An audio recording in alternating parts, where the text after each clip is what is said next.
Parang isang buwang itlog yata muna ang uulamin namin. Alam niyo na pagka biglang may nagkabuni sa aming pamilya. Bali 2 araw na nga pala akong pabalik-balik dito at patingin-tingin sa mga bag na ito. Ganyan pa rin ang presyo. Nagbaka sakali ako na baka ngayong 2 araw na balik ko ay iba-iba na. Pero dahil hindi nga nagbago ay pikit mata tayo. Ito na lang ang ating kinuha. Ay pero dahil nagsasalawahan pa rin tayo, nakailang parot pa rito at nakailang balik pa rin ako.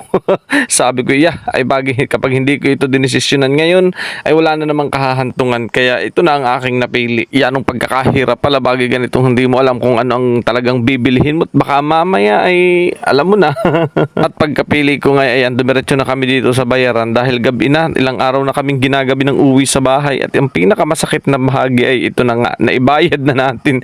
Pikit mata at wala nang magagawa. At hindi na natin mababawi pa. Bali pagpasok ko nga pala dyan, ito ang aking kasama. Bali ito na din ang kadate ko. Siya daw ang pipili ng bag para sa mami niya. Ang aking kamukha. Yun lang, follow for more.